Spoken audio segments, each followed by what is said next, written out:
I got it. I just forgot momentarily. I had a senior moment if I was a senior. Oh, wait a second. Living in denial. Well, extending invitations to people is kind of a normal part of our culture. Someone will say, hey, we're going out to the lake to go skiing. You want to go with us? Kids invite friends to go watch a movie together. We get invitations to attend somebody's wedding. People invite us over for maybe New Year's Eve party or a Super Bowl party. Our kids get invited to other little kids' birthday parties. Guys will invite someone to play golf. Women will invite other women to go to the restroom with them. Like, hey, Susie, I got to go use the restroom. Want to go with me? If you said that to a guy, like I said, hey, Brian, I got to go to the restroom. You want to go with me? He's like, what are you, some kind of pervert? Or why would I do that? But there are certain kinds of invitations that we don't want to be on the receiving end of. Like if someone says, hey, would love to have you come over, some evening. I've got a wonderful business opportunity to tell you about. Like, no. Or being invited to, go to Branson with your in-laws for a week or whatever. It's like, no, thank you. But when someone says, hey, maybe you guys could come over Friday night. We're going to grill out some steaks, on the grill. And it's like, hey, I like that. Or I have tickets to a Thunder playoff game for free. Would you like to go? We like those kinds of invitations. The fact is that people don't like the feeling of being left out, of being excluded. None of us like that. We feel good when we are included, when we are invited. Hang on to that thought for a minute. Well, as most of you know, we are in a series about the 12 disciples that we've been in for a few weeks. And we're asking, who were these guys who Jesus hand-selected to be his team, his posse, his entourage? Well, some were formerly fishermen. Others were tax collectors, or some were just manual laborers. Humanly speaking, they were not especially gifted. None was highly educated. None was a theologian. They were total outsiders to the religious establishment of the day. In fact, the thing that stands out most about them is just how ordinary they were. And yet, kind of a motley crew Jesus put together. Peter and his big mouth. Simon the Zealot, who we talked about last week, who was kind of a radical, who would do anything he had to remove the Roman occupation out of Israel. There was Judas, the backstabber. Matthew, the heathen tax collector. James and John were so prejudiced against the Samaritans that they just said, Jesus, just get them all in one place and just blow them the hell up. Let's just get rid of them. They're worthless. This is the kind of people Jesus is working with. But Jesus takes 3 years with these guys, training, teaching them over and over time. They became transformed into literally world changers. When Jesus ascended into heaven and left them in charge of spreading his message around the world, they took it very seriously. They did it. In fact, today, Jesus Christ has more followers than any other person in the history of humankind. And today we're going to talk about two guys, Andrew and Phillip. And these guys are very significant because they were the first ones to ever invite someone to come and check out Jesus. In John chapter 1, after Andrew began to follow Jesus, one of the first things he does is he goes to Peter and invites him to come and see for yourself. Philip does the same thing with his friend Nathaniel. Because Andrew and Philip just knew that if they could get Peter and Nathaniel to a place where they could come and learn and see and hear Jesus, they'd be hooked for sure. They would have to be because Jesus was so great. When you think about it, Christianity is an invitation-dependent faith. Someone invites someone else. You invite someone, they invite someone invites that person, and pretty soon, more people are reached. And Andrew and Philip were the ones that got that all started. So, I want you to think about this. When was the last time you invited someone to come sort of and check out Jesus, to see what it was all about? Or in our case, you could say just you invited somebody to come here to church. When was the last time you really invited someone? Has it been a while? Like maybe a few months? Several months? Has it been longer? Maybe years since you've really gone out of your way to, openly invite someone to come? Well, if you look on the information table sometime in the lobby, there is a list of what we call our core values. 12 things that kind of define who we are. And one of them is, we believe that unchurched people matter to God and therefore should matter to us. And of course, this is not something we just dreamed up on our own. It was Jesus himself who set the example that he cared about people who were far from God. In Luke chapter 15, it says, "Now the tax collectors and sinners were all gathering around to hear Jesus. But the Pharisees and other religious leaders says, 'This man welcomes sinners and eats with them.'" Yeah, Jesus welcomed them and he hung out with them because they were important. They mattered to him. Yeah, sure, sometimes they used foul language. Sure, they were immoral, did all kinds of things that violated God's law. Sure, they were not squeaky clean. But these people mattered to Jesus so much that he eventually gave his life on the cross so that sinners like them and sinners like you and I could have forgiveness and salvation if we would turn to God and ask for it. And in Luke chapter 15, Jesus was kind of saying, hey, don't write these kinds of people off. Yeah, they've screwed up. They've messed up their lives. They've done a lot of things that are dishonor God and so forth. But don't harden your hearts, because one time you were probably a lot like them. But even as a sinner, you mattered to God, and so do they. Jesus cared about people who needed God. And I think it's no accident that in Matthew chapter 28, when Jesus is giving his final instructions to his followers just before he ascended back into heaven, his last words that he wanted to leave ringing in the ears of his disciples was, go out, tell others, invite people, spread the news, spread the message of salvation, do everything you can to reach people who are far from God. And this value that lost people, spiritually lost people matter to God, was passed on from Christ to the 12 disciples and then to the early church and on down through the centuries. Now, when I use the term unchurched people, what exactly am I talking about? Well, on a typical Sunday morning, a typical unchurched person is probably, they might be playing golf right now. They might just be relaxing at home with a cup of coffee and the newspaper, or getting ready to watch the March Madness. Maybe they're working in their yard. Maybe they're sleeping in. Maybe they're hungover. Maybe they're off visiting relatives. Maybe they went to the lake, but they're not at church. Now, for the most part, unchurched people believe in God. They just don't really give much thought to spiritual matters. And if things don't change according to the Bible, they are headed for a Christless eternity. Now, there are a lot of people out there that fit this category of people who are far from God. Did you know in 1945, 76% of Americans attended church on a fairly regular basis? In 1999, I was really surprised to see this, the number had only dropped to 70% of Americans still felt that they were sort of connected to a church in some way. In 2023, that number's dropped to 47%, and it's going to continue to drop. Did you know that within a 20-minute driving radius just of this building, there are over 250,000 unchurched people?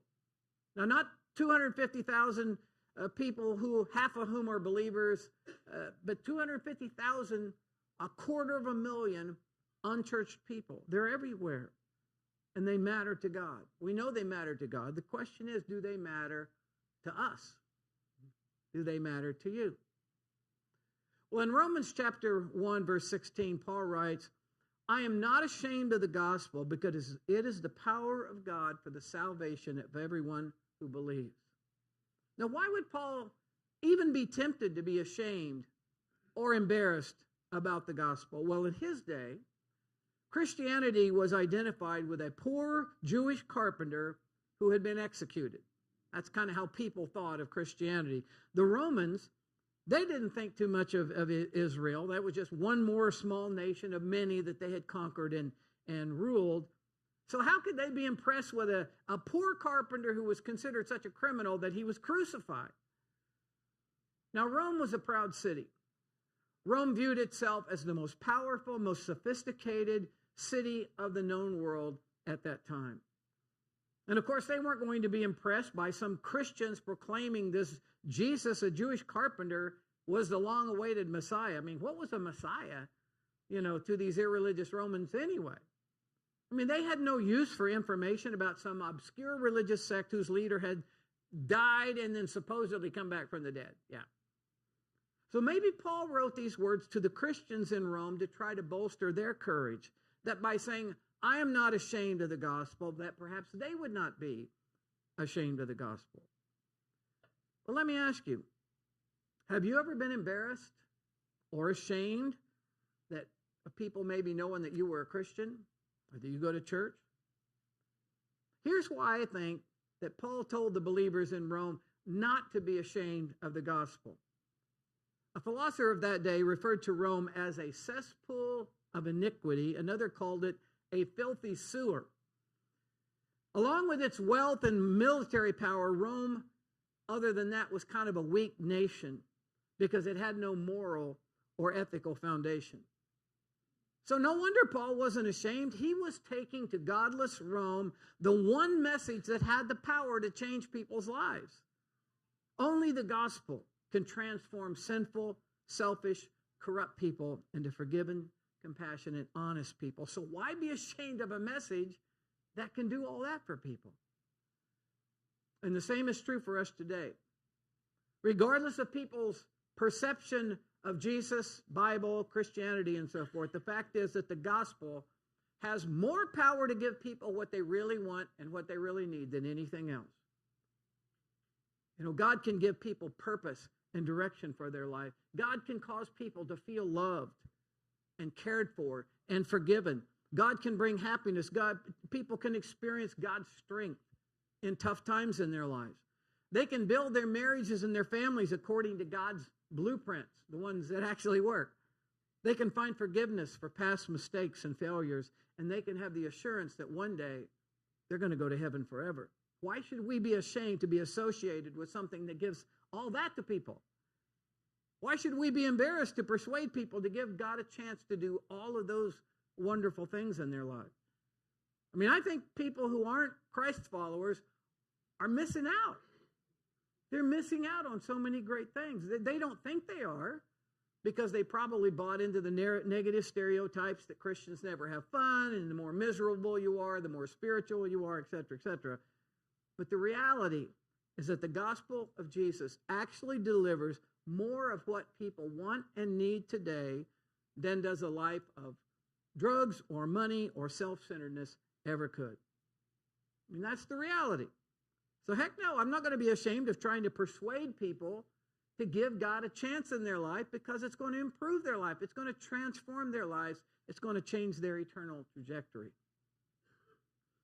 Well, right now, I've asked someone if they would be willing to come up and kind of share their story, somebody who was invited to our church, and they came, and this morning you're going to hear from them. So let's hear for Sean Bacon to come up.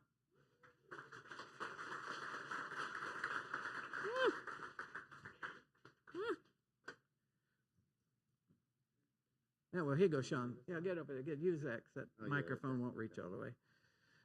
Well, I've gotten to know Sean and Erica over the last year and a half, 2 years, something like that.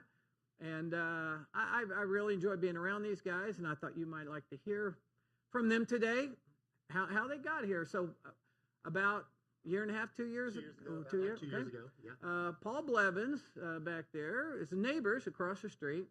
And he had invited you guys, maybe more earlier than just 2 years ago.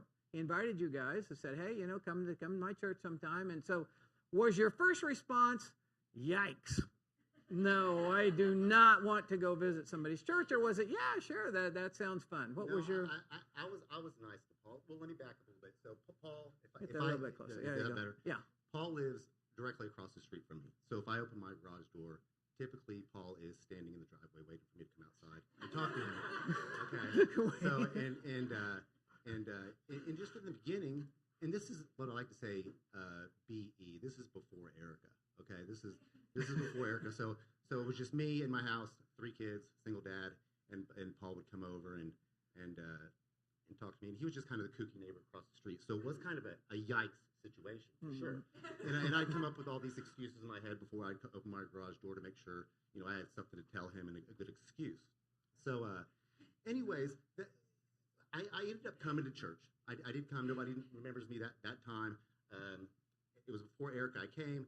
I don't remember much about that experience. I like to say it wasn't Russ's best performance. What? But thanks for sharing this with me before you got up here. I appreciate that. But that was my first experience with the church. So it was. All right. So then, when Erica comes along and you finally have a really good influence on your life, so then Paul starts working on her, or was it still you? Or no, it's still me. Hadn't worked out. Hadn't got there with Eric quite yet. But over the times, Paul ended up becoming a better and better friend of mine.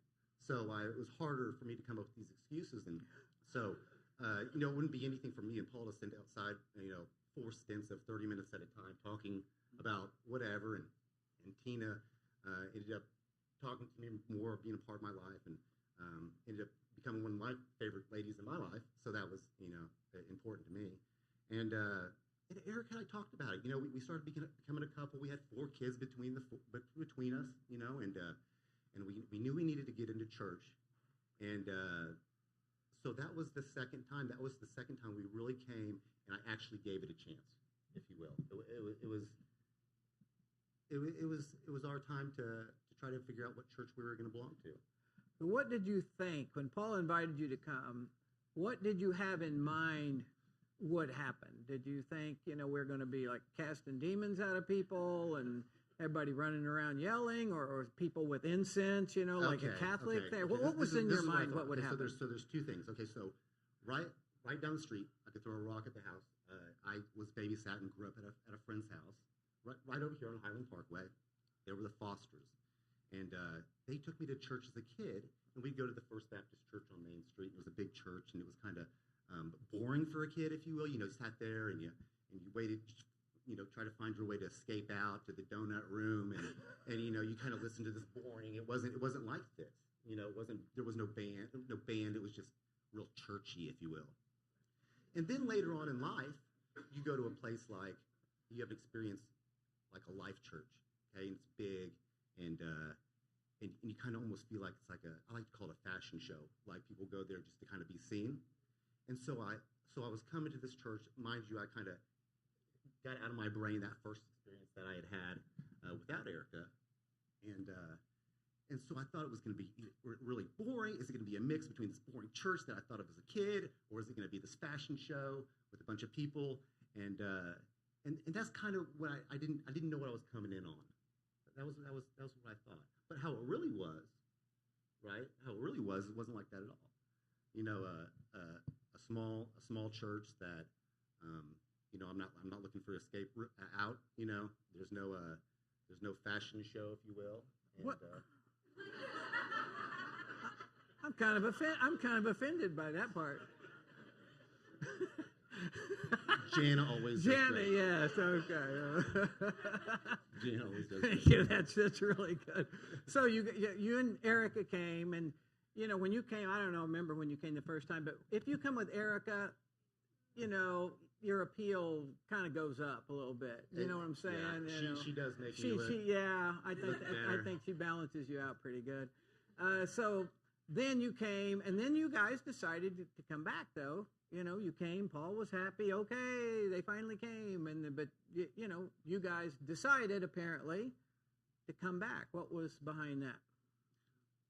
Well, as I looked around, because so we brought our kids with us. We have 4. Like I said, we have 2 older ones, 18, 16, 8, and 7. And you look around, and Quinn's playing with Lyric, and Jana's entertaining Erica, and you guys are inviting us and trying to get us involved. We went out for pizza with Jay and his wife, and kids, CC's with the kids, and there's you made us have a sense of belonging being here. So that's kind of what made us come back a little bit. So when you guys were at home after the first time you came with Erica, what was your conversation on the drive home, or when you're thinking about coming the next Sunday? You remember what you guys like? Sort of what? I would, Erica grew up in church, so she liked it, and the kids I was still a little bit more resistant. I still found myself coming here every single Sunday, and I felt good when I came. I felt good when I left, but I hadn't bought in yet. I was just coming to kind of appease everybody, and I was seeing that that my family was enjoying it, so that's why I kept coming back. All right. So at some point, So at some point, you decide, hey, I need to get baptized. That's right. So what led up to that, from coming the way you just said to finally going, That's right. I want to make this personal. This is important to me now. It is. So this is what I'd have to say. If I was talking to James Hale and I was telling him about my life, I would say that, if my life was a football game, I kind of played a sloppy first half, and I wanted to clean it up in the second. Okay? So I looked around at all the things of the company I was keeping, all the things I had been done in the first part of my life, and I had these kids, and they're looking at me, and I don't want them to see that I'm just the unchurched, just somebody else than the dad that watches football and mows the lawn and drinks beer on the weekend type of a guy. And I wanted them to look up for me and see that there's something more substantial to me, that besides, because they didn't know what I did for a living or anything. I wanted them to see that I had faith, and this is going to be a good experience for us. So you finally decided to be baptized, and we did it right over here. Mm-hmm.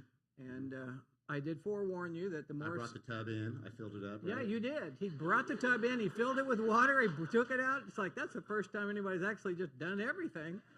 Came back, emptied it out. You don't get any extra brownie points for that, but we appreciate you doing it. My shoulder was probably bad at that time again, too. So I told you the more bad things you've done, the longer I had to hold you under. That's right. If you ask Erica to leave the room before you confess, and so on and so forth. But that was fun, and that was important.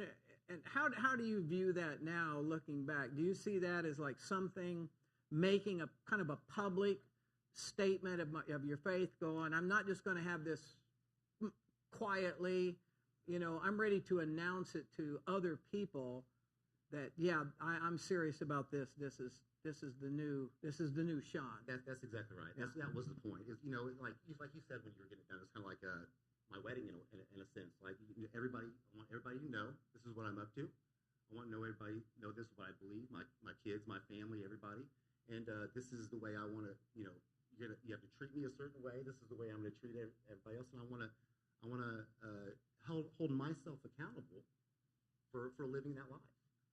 Yeah, that's good. Well, at some point along the line, you guys decided to start supporting the church, God's work, financially. And so I just thought I would ask you, just like, what brought that on? Yeah, that was a difficult one for me in the get-go. We didn't have a ton of money. Between jobs at certain points in time, all sorts of things. But we decided we were going to start giving. And when we started giving, not only financially, but I think the biggest thing is with our time too. We've pulled baby birds out of the women's bathroom, and in the middle of the week, we've me and Jay have thrown away how many couches and love seats and people putting the dumpster out. Picking up trash between the your other store right next door. Yeah, our other store that we own next door. Yeah, And so we've given our time, and as we give our time and we give our money, it seems to come back threefold, and it just does. Whether it's Russ calling with a list of stuff for Erica to do to earn a couple extra bucks, or a good tax return. I don't just. It doesn't matter how much we give and how much time. It always comes back. And that's something I'm not going to forget. I can't remember if Paul told me this or Erica told me this, that not long after you started coming, you were getting different jobs and different financial opportunities, and you said something like, well, the church works in mysterious ways. It's actually God works in mysterious ways, but close enough. Like I said, I was part of the young church for a while, so I'm learning how Yeah, all the things. So thank you. I thought that was hilarious. It says the church works in mysterious ways. But anyway, yeah, that's kind of funny. That's So we sometimes say, all you got to do is invite people and get them here, and then God will kind of take it from there. That God will then work on a person's life if they're kind of ready. Like maybe the first time you came, your heart wasn't ready, or you weren't in a place in your life where you were ready. But when you came, you were ready. How do you feel like that happened with you? We say, all you got to do is just get them here, and God will take it from there. That's a good question. And I want to back up just a second when we talk about giving. Mm-hmm. That same family that I grew up with down the street back in the 1900s, back in 1982 through 89, I walked up and down the street past the church, yeah. Mm-hmm. all through here. And one cool thing about that best friend I had, and he's still a good friend of mine these days, he married a Guatemalan girl named Diana she's out of Port San Jose, Guatemala. So whenever I knew I was giving, and I knew that Russ is giving 10%, I'm not sure what the percentage is, to Guatemala, I thought to myself, that's something that mm-hmm. is real personal to me. Mm-hmm. So that was that. Can you repeat that last question for me one more time? Look at my notes. Don't tell Sean not to use profanity. No, wait a second. Okay. No, when if somebody, like if people just invite somebody to come, and get somebody there, God will often just take it from there and start working in that person's life if they're kind of at a point spiritually where they're open. That's right. And this is and thinking about that question, I believe that back in 1980 whatever, when I was going to the church with that family right down the street, that was my introduction to God. That was my first invite, right? So if you invite somebody to church, that doesn't mean that they're going to end up at your church. That doesn't mean you don't know where they're going to be. But I got that invite 40-something years ago, and then this tornado of life happened for me and dropped me down about a block away from that first experience. So I think that was my first, but I think that to answer your question, I think that's what it was. You invite somebody to church once, and hopefully eventually they figure it out and they come back around. Or they stay the whole time, right? Yeah. It happens. Most all of us at some point, whether we were brought by our parents or brought or invited by a friend or invited by someone, that's how most of us were first introduced, kind of like Andrew and Phillip did. Their first thought was, hey, man, this is great. I need to invite the people that I like, that I care about, people in my family. I need to get them in on it. And so we're glad that Paul invited you, and glad that Erica has been such a positive influence in your life. Well, I'm thankful to be part of this church. Everybody's been great to me. Great to Erica, great to the kids, and especially that guy back there. What's that? Yes, sir? I was.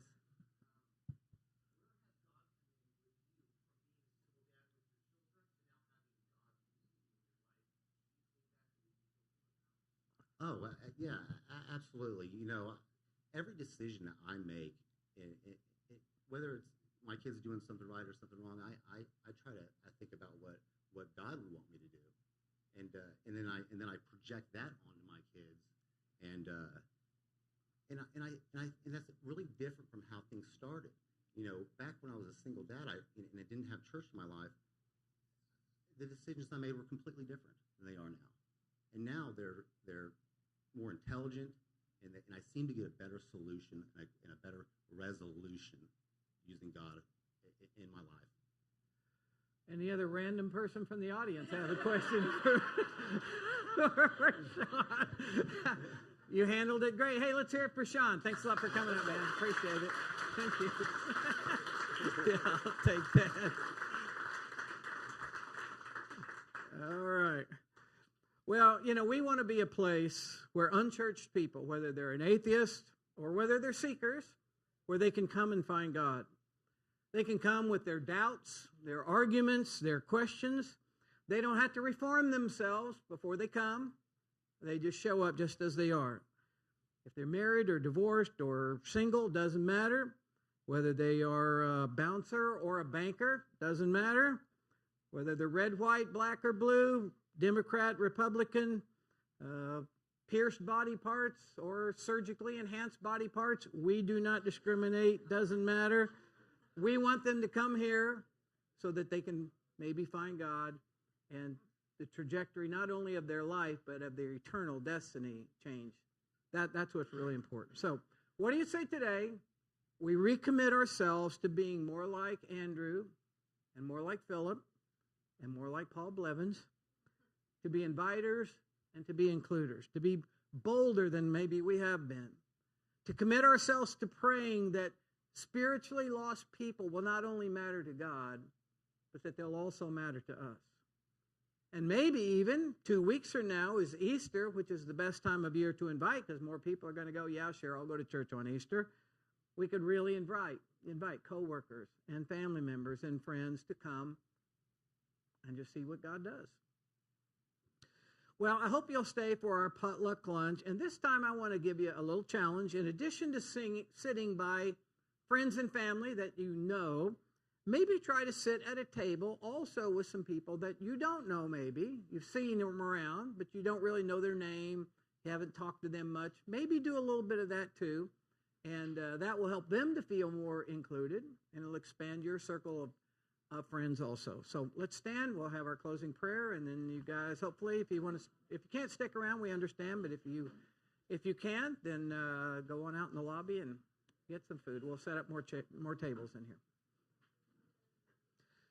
Lord, today we're really grateful that, for people like Sean come up here and tell his story and to see how you've worked in his life in such a way to really change and bring positive things and to bring wisdom and life experience and a sense of love and peace and joy and into his life. And God, we're just really, really grateful that that's what you're in the business of doing. And so we should never be ashamed or embarrassed to try to bring your message to people that can make such a positive difference in their lives. And so, God, I pray that we would go out of here with that determination and just that awareness that we're not pushing something on people that's going to ruin their lives. It's going to make things so much better and even affect their next life. So, Lord, we're thankful for the chance to talk about these things today. We thank you for the food that we're about to eat, and thank you that you provide for us in so many ways, even beyond our basic needs. You've blessed our lives in so many ways. And we pray this in Jesus' name. Amen. Okay, everybody. See you next time or hang around.